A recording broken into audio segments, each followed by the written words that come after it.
Hello everyone, कैसे हैं? बढ़िया। सब अपना काम बहुत बढ़िया से कर रहे हैं। ठीक है। आज हम चैप्टर स्टार्ट करवा रहे हैं अपना first chapter, that is chemical reaction and equations. ठीक है। इस चैप्टर को हम समझें तो क्या है इस चैप्टर में। इस चैप्टर में सबसे पहले हम ये पढ़ेंगे कि केमिकल रिएक्शंस क्या होते हैं। उसके बाद केमिकल रिएक्शंस अगर होते हैं तो उस केमिकल रिएक्शंस को कैसे हम एक्सप्लेन कर सकते, कैसे हम आइडेंटिफाई कर सकते, कैसे हम उसको रिटर्न फॉर्म में एक्सप्लेन कर सकते, that is known as chemical equations. इस तरीके से chemical reactions and chemical equation का ये चैप्टर फ्रेमवर्क हुआ है। ठीक है। हम सबसे पहले बात करते हैं केमिकल रिएक्शंस को समझने की। केमिकल रिएक्शन को समझने से पहले हम बेसिकली चेंजेस पढ़ेंगे। चेंजेस क्या होते हैं? चेंजेस का मतलब कोई नया सब्सटेंस कुछ प्रॉपर्टी में चेंज आए, कुछ फिजिकल अपीयरेंस में चेंज आए या केमिकल नेचर में चेंज आए, that is known as changes. ठीक है। केमिस्ट्री में से क्या कहते हैं? चेंजेस कहते हैं। अब बात करते हैं कि चेंजेस कितने कितने टाइप के हो सकते हैं। तो हम समझेंगे चेंजेस जो होते हैं वो दो टाइप्स के होते हैं। कौन से दो टाइप्स के होंगे? पहला होगा फिजिकल चेंज और दूसरा होगा केमिकल चेंज। तो हम समझते हैं चेंजेस सेक्शन को सबसे पहले। तो सबसे पहले मैं लिख रहा हूँ changes. Changes changes is of two types. Two types कौन से होंगे? First one is physical changes. कौन सा होगा? Physical changes. और दूसरा होगा बेटा केमिकल चेंजेस। केमिकल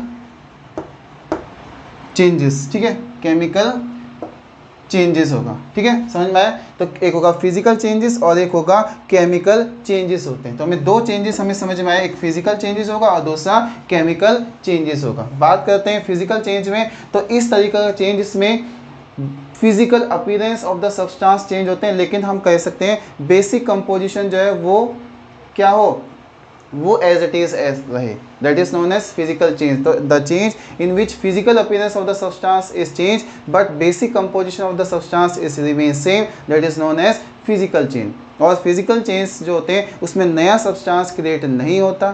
ठीक है। और साथ में प्रॉपर्टी ऑफ द सब्सटेंस जो होते हैं वो भी चेंज नहीं होते, that is known as physical change. तो समझते हैं physical change, the change in which physical appearance is change। क्या होगा? ऐसा चेंज में फिजिकल अपीयरेंस चेंज होता है but basic composition remains same. Basic composition remain same. Basic composition जो रिमेन्स सेम रहेगी with no new substance. With नया substance कुछ भी नहीं बनेगा। और जो चेंज होते हैं रिवर्सिबल चेंजेस भी कहे जा सकते हैं। ठीक है। No new substance with reversible change, these changes are known as reversible change, जो मतलब बार बार रिपीट हो सकते हैं, दे आर रिवर्सिबल चेंज। समझ में आ गया होगा? इस तरीके से हम कह सकते हैं the change in which physical appearance is change but basic composition remains the same, that is known as physical change. समझ में आया? और इसके साथ हम अगला चेंजेस जो समझ रहे हैं दैट इज केमिकल चेंज। कौन सा चेंज होगा? Chemical change. समझ में आया? तो बात करते हैं केमिकल चेंज की। तो the change in which physical appearance as well as basic composition is also changes। Basic composition also changes is known as chemical change. कौन सा चेंज होगा?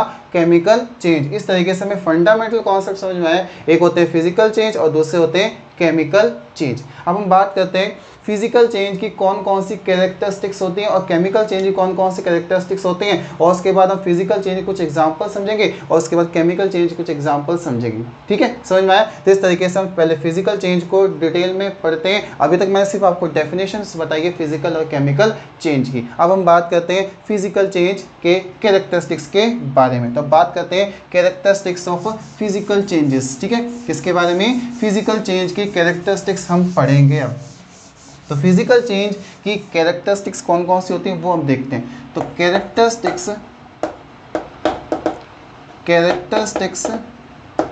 Of physical change, physical change की कौन कौन सी characteristics होते हैं वो हम समझते हैं।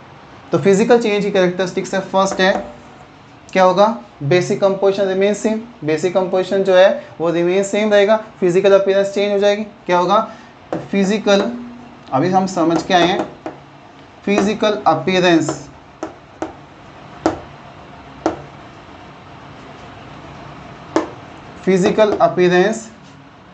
इज चेंज, फिजिकल अपीयरेंस क्या होगी, सब्सटेंस की चेंज हो जाएगी। दूसरा होगा basic composition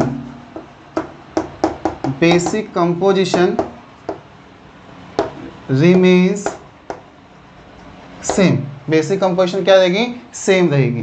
third, no new substance form, कोई नया सब्सटेंस नहीं बनेगा। Fourth, it is a reversible in nature, ये कैसा होगा, रिवर्सिबल नेचर का होगा, मतलब बार बार रिपीट होने वाला हो सकता है। तो these are some characteristics of physical change. तो ये होंगे कुछ characteristics of physical change. Physical appearance is change, physical appearance क्या होगी, चेंज हो जाएगी। Basic composition remain the same, उसके बाद नो न्यू सब्सटेंस फॉर्म, और it is reversible in nature. ठीक है, these are reversible in nature, that is the characteristics of physical changes. Clear हो गया, क्लियर हो गया सबको कि क्या होते हैं फिजिकल चेंज, कौन से होते हैं, कौन कौन सी कैरेक्टरिस्टिक्स होती है। अब इसके कुछ एग्जांपल्स पढ़ते हैं। क्या पढ़ते हैं हम, एग्जांपल्स पढ़ते हैं, एग्जांपल्स ऑफ फिजिकल चेंज। तो फर्स्ट एग्जांपल है boiling of water, first example is boiling of water. Water क्या कर देते हैं, बॉयल कर देते हैं। ठीक है, बॉयल करने से वाटर वेपर्स में कन्वर्ट होगा, और वाटर और वेपर्स दोनों में मॉलिक्यूल्स किसके होंगे, H2O के, जिसका मतलब नया सब्सटेंस तो बना नहीं। फिजिकल अपीयरेंस चेंज होगी, भाई पहले लिक्विड फॉर्म में था, उसके बाद गैसेस फॉर्म में आ गया, तो स्टेट तो चेंज होगी। और कैसा है, नया सब्सटेंस कुछ बना नहीं बना। और रिवर्सिबल चेंज हो सकता है, बिल्कुल हो सकता है कि बॉयल वाटर को बॉयल करें और उसके बाद उसको कंडेंस कर दें, तो वेपर्स दोबारा किस में कन्वर्ट हो जाएंगे, लिक्विड में कन्वर्ट हो सकते हैं। इसका मतलब बॉइलिंग वाटर कैसा चेंज होगा, फिजिकल चेंज होगा। ऐसे ही हम कह सकते हैं melting of ice, melting of ice, melting of ice, ice is also physical change, कैसा चेंज होगा, फिजिकल चेंज होगा, क्योंकि इसमें नया सब्सटेंस नहीं बन रहा, रिवर्सिबल नेचर के हैं। समझ में आए। इसके बाद हम कहते हैं स्ट्रेचिंग ऑफ रबर बैंड, ये भी कैसा होगा, फिजिकल चेंज होगा। ठीक है, ब्रेकिंग ऑफ ग्लास, ग्लास जो होते हैं उसको वो टूट जाता है, कई सारे टुकड़ों में टूट गया तो नया सब्सटेंस थोड़ी बना उसमें, ग्लास था तो ग्लास ही था, इसका मतलब क्या है, वो फिजिकल चेंज है। इस तरीके से हम कह सकते हैं these are some known as the physical change. ये सब क्या है, सब कुछ फिजिकल चेंज के एग्जाम्पल और कुछ कैरेक्टरिस्टिक्स के बारे में हमें समझ में आया। अब हम बात करते हैं नेक्स्ट सेक्शन की तरफ, that is chemical changes. Chemical change की डेफिनेशन मैं पहले बता चुका हूँ, अब मैं सेम कैरेक्टरिस्टिक्स बताऊंगा केमिकल चेंजेस की। तो अब पढ़ते हैं characteristics of chemical changes, characteristics of chemical changes. तो बात करते हैं characteristics of chemical changes, characteristics of chemical changes. Characteristics of chemical change कौन कौन से होते हैं, हम सबसे पहले बात करते हैं कि उसमें क्या था, फिजिकल अपीयरेंस क्या हुआ था, चेंज हुआ। तो केमिकल चेंज में फिजिकल अपीयरेंस क्या होता है, चेंज होता है। तो physical appearance, physical appearance is change,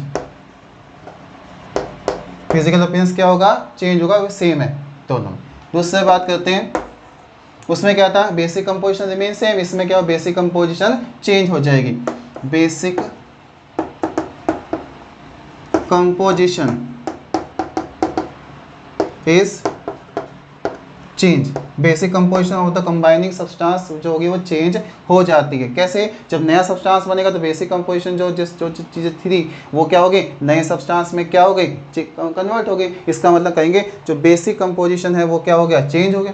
इसके बाद हम थर्ड बात करेंगे, बेसिक कंपोजिशन चेंज होने के बाद थर्ड क्या आएगा, उसमें क्या था, न्यू सब्सटेंस क्रिएट नहीं हुए थे, इसमें क्या होगा, new substance form, new substance form, नया सब्सटेंस क्या होता है, बन जाता है, न्यू सब्सटेंस बन जाता है। और फोर्थ है it is irreversible in nature, it is irreversible in nature, nature में कैसा होता है ये, इरिवर्सिबल होता है, इरिवर्सिबल इन नेचर होता है। समझ में आया, it is irreversible in nature, clear हो गया, it is irreversible in nature, it no new substance form, basic composition change, physical appearance is also change, these are the characteristics of chemical changes. ठीक है, समझ में आ गया। इसके बाद हम बात करते हैं एग्जाम्पल्स, एग्जाम्पल्स की बात करते हैं। तो एग्जाम्पल में फर्स्ट है rusting of iron, rusting of iron that is the chemical change. कैसे, आयरन जो होता है ग्रे मेटलिक कलर का होता है, उस पर रस्ट अगर आ जाती है तो that is change into reddish brown colour, तो that is known as the rusting of iron is the chemical change. कैसे चेंज होगा, केमिकल चेंज, नया सब्सटेंस उसमें बना है, that is known as chemical changes. ठीक है, इसके बाद हम दूसरा एग्जांपल करते हैं राइपनिंग ऑफ फ्रूट्स, फ्रूट्स जो होते हैं पक जाते हैं, पकने के बाद दोबारा कच्चे थोड़ी हो सकते हैं, इसका मतलब क्या चेंज है, इरिवर्सिबल चेंज है, इसका मतलब क्या होगा, केमिकल चेंज होगा। इसके साथ हम कह सकते हैं cooking of food, cooking of food is also a chemical change. इसके बाद हम कह सकते हैं burning of magnesium ribbon, burning of magnesium ribbon is also a chemical change. ठीक है, डाइजेशन, रेस्पिरेशन, ये सब कुछ बहुत सारे एग्जांपल्स हैं जो केमिकल चेंज को रिप्रेजेंट करते हैं। ठीक है, समझ में आया, केमिकल चेंज क्या होगा, ऐसे चेंज जो इरिवर्सिबल नेचर के उन्हें केमिकल चेंज कहते हैं। अब हम यहाँ पे एक सेक्शन समझ रहे हैं कि केमिकल चेंज कोई केमिकल रिएक्शंस कह सकते हैं। क्या कह सकते हैं, chemical change also known as chemical reactions. क्या समझेंगे, केमिकल चेंज को क्या कहेंगे, केमिकल रिएक्शंस ही कह सकते हैं। तो अब समझते हैं अगले टॉपिक को, chemical change as chemical reactions. इसके बाद हम समझते हैं chemical change as chemical reactions के बारे में। देखिए कैसे होगा, तो chemical change as chemical reactions के बारे में अब आप समझ रहे हैं। तो हम लिखते हैं chemical change, chemical change is also known as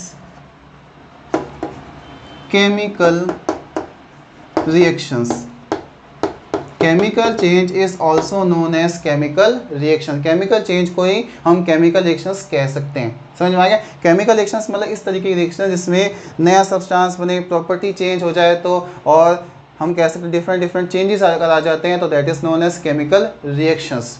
क्या होंगे, केमिकल रिएक्शंस। अब हम केमिकल रिएक्शंस के कुछ एग्जाम्पल समझते हैं। फर्स्ट है burning of magnesium ribbon, first example है केमिकल रिएक्शंस का, first example of chemical reaction. जो मैंने पहले एग्जांपल बताया बेसिकली वो केमिकल चेंज को रिप्रेजेंट करते हैं, उन्हीं को केमिकल रिएक्शंस कह सकते हैं। अब हम अपने टॉपिक्स में चल रहे हैं कि टॉपिक्स में कौन कौन से एग्जांपल्स हैं केमिकल रिएक्शंस के। ठीक है, तो देखते हैं। फर्स्ट है burning of magnesium ribbon, burning of magnesium ribbon. Magnesium ribbon जो होता है उसको बर्न किया जाता है in the presence of air. तो burn in the presence of air क्या होती है, वो वाइट डेजलिंग लाइट के साथ वो ग्लो होती है, तो वो बहुत हार्मफुल होती है। तो हम इस एक्सपेरिमेंट को जब हम करते हैं, इस प्रोसेस को करते हैं, तो हम गोगल्स का यूज़ करते हैं ताकि हमारी आइज़ को कोई इफेक्ट ना पड़े। साथ में जब मैग्नीशियम रिबन को बर्न किया जाता है उससे पहले मैग्नीशियम रिबन को सैंड पेपर, एमरी पेपर से क्या किया जाता है, क्लीन किया जाता है, ताकि जो भी उसके ऊपर ऑक्साइड के लेयर्स है वो क्या हो जाए, जो भी उस पर इम्प्योरिटीज़ है वो क्या हो जाए, रिमूव हो जाए, ताकि अच्छे से बर्निंग मेटल जो है वो बर्न हो जाए। ये हमें कुछ सावधानियाँ याद रखनी है। ठीक है, देखते हैं कैसे होगा। तो सबसे पहले हमने क्या लिया, एक बर्नर ले लिया। क्या ले लिया, एक बर्नर इस तरीके से ले लिया। ये बर्नर है, इसमें क्या हो रही है, फ्लेम चल रही है। ठीक है, हम क्या करेंगे, टोंगल्स क्या होते हैं, एक इस तरीके के टोंगल्स होते हैं जिससे हम चिमटी कह सकते हैं, जिसमें क्या करेंगे मैग्नीशियम रिबन को हम लगाएंगे और इसको हम इसमें बर्न करना स्टार्ट करेंगे। जैसे ही बर्न करेंगे तो आप देखोगे ये मैग्नीशियम रिबन जो है वाइट डेजलिंग लाइट के साथ, कैसी वाइट डेजलिंग लाइट के साथ ग्लो होना स्टार्ट हो जाएगा। बहुत चमकदार लाइट होती है। जैसे ही जलेगा, जलने के बाद लास्ट में जब जलना खत्म हो जाएगा तो ये अपने आप ऑटोमेटिकली किस फॉर्म में नीचे गिरना स्टार्ट हो जाएगा, अपने आप गिरना स्टार्ट हो जाएगा वाइट पाउडर फॉर्म में। किस में हो जाएगा, वाइट पाउडर फॉर्म में ऑटोमेटिकली क्या होगा, गिरना स्टार्ट। इसको हम किस में, एक बाउल में इकट्ठा कर लेंगे। तो ये क्या था हमारे पास, मैग्नीशियम रिबन, ये क्या था बर्नर, ये क्या थे टोंग्स थे। इस तरीके से हम क्या कर सकते हैं, इस एक्सपेरिमेंट को कर सकते हैं। ये तो हमने एक्सपेरिमेंटल पॉइंट ऑफ व्यू समझा। अब इसको हम अगर बर्न करते हैं तो क्या रिएक्शंस होती है, क्या केमिकल रिएक्शंस होंगे। तो केमिकल चेंज समझ में आया, नया सब्सटेंस बना। रिएक्शंस क्या होगी कि मैग्नीशियम मेटल जो है एयर की प्रेजेंस, एयर में क्या होती है ऑक्सीजन गैस होती है, इसकी प्रेजेंस में क्या होता है बर्न होता है। तो क्या बनेगा, मैग्नीशियम ऑक्साइड बनेगा। क्या बनेगा, मैग्नीशियम ऑक्साइड बनेगा, जिसका वाइट पाउडर होता है। कैसा होता है, वाइट पाउडर बन जाएगा। कैसा बन जाएगा, वाइट पाउडर बन जाएगा। इस तरीके से क्या हो गया, मैग्नीशियम मेटल जो ग्रे मेटेलिक से कलर का था वो किस में हो गया, वाइट कलर के पाउडर में चेंज हो गया, नया सब्सटेंस बन गया, प्रॉपर्टी बेसिक कंपोजिशन चेंज हो गई। इसका मतलब ये क्या है, केमिकल चेंज है और केमिकल रिएक्शंस हमने इसको एक्सप्लेन कर दिया। समझ में आया केमिकल चेंज और केमिकल रिएक्शंस किस तरीके से हम समझ सकते हैं। पहला एग्जाम्पल समझ में आ गया। दूसरा एग्जाम्पल एक और है, that is the reaction of zinc metal with dilute sulphuric acid. Zinc metal with dilute sulphuric acid. Second example है रिएक्शन को बेटा ऐसे लिख सकते हैं RXN, reaction of zinc metal with dilute H2SO4 means sulphuric acid. Dilute इसलिए लेते हैं ताकि रिएक्शन स्लो हो, ताकि जब फास्ट होगी तो हो सकता है विग्रस रिएक्शन हो सकती है। तो क्या होगा, हमने एक कोनिकल फ्लास्क लिया इस तरीके के। इस कोनिकल फ्लास्क को क्या किया हमने, इसमें एक डिलीवरी ट्यूब लगाई। कौन सी लगाई, डिलीवरी ट्यूब लगाई। और इसमें एक फनल लगाने के लिए दूसरी ट्यूब लगा दी। इसमें क्या होगा, फनल लगा होगा, इस तरीके से फनल लग जाएगा। और बाकी को हम क्या कर देंगे, सील कर देंगे।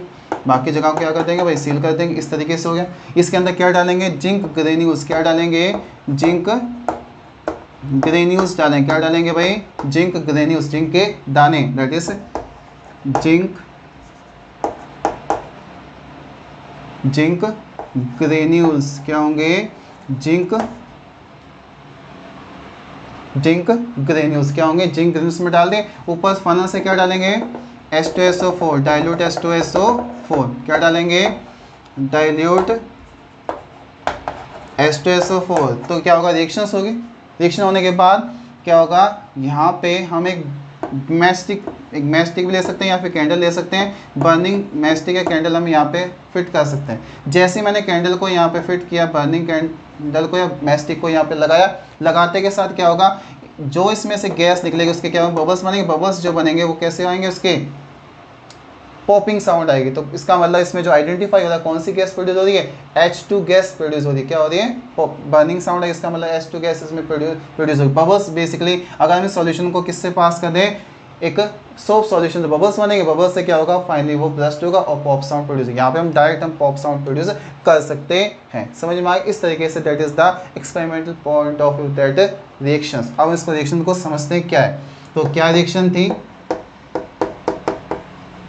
थी, zinc plus dilute H2SO4 that is a sulfuric acid, they convert into zinc sulfate colourless solution, that is zinc sulfate जो एक्वस सॉल्यूशन होगा। प्लस कौन सी गैस निकलेगी, H2 गैस निकलेगी। कैसे साउंड आएगी, पॉपिंग साउंड आइडेंटिफाई होती है। इस तरीके से हम पॉपिंग साउंड को आइडेंटिफाई कर सकते हैं। That is the second example of chemical reactions. समझ में आ गया second example of chemical reactions क्या है। इसके बाद एक एग्जांपल और समझ लेते हैं, रस्टिंग ऑफ आयरन का। ठीक है, तो यहाँ आके फिर हमारा केमिकल चेंजेस और केमिकल रिएक्शन का सेक्शन है वो कंप्लीट हो जाएगा। क्या हो जाएगा, कंप्लीट हो जाएगा। इसके बाद हम बात करते हैं थर्ड एग्जांपल की, rusting of iron. Rusting of iron, iron क्या होता है, ग्रे मेटलिक कलर का होता है, उस पर रस्ट बन जाती है। रस्ट किसकी प्रेजेंस में, प्रेजेंस ऑफ टू सब्सटेंस। कौन से होंगे, एयर और दूसरा वाटर। ये दो ऐसी चीज़ें हैं जो रस्टिंग कॉज कर सकती है। अगर ये दोनों अवेलेबल नहीं है तो आयरन की रस्टिंग नहीं हो सकती। तो पहला है कि रस्टिंग कैसे होगी, आयरन मेटल होता है जिसका कलर कैसा होता है, ग्रे मेटेलिक। आयरन मेटल जिसका कलर कौन सा होगा, ग्रे मेटेलिक कलर होगा। इसके साथ ऑक्सीजन प्लस वाटर वेपर्स या वाटर मॉलिक्यूल्स कहाँ से आ जाएंगे, फ्रॉम एयर, एयर से आ जाएंगे। तो क्या बन जाएगा, एक अनवांटेड सब्सटेंस बन जाएगा। उसका फॉर्मूला है Fa2O3, मतलब आयन का यहाँ पे क्या हो गया, ऑक्सीडेशन हो गई। ये बात भी आपको याद रखनी है। और डॉट X मॉलिक्यूल H2O के combine, X means unknown quantity of water molecule. इसका मतलब यहाँ पे वाटर मॉलिक्यूल्स कितने होंगे, X होंगे, तो अननोन क्वांटिटी वाटर मॉलिक्यूल्स के साथ कंबाइन होंगे। That is the formula of rusting of iron.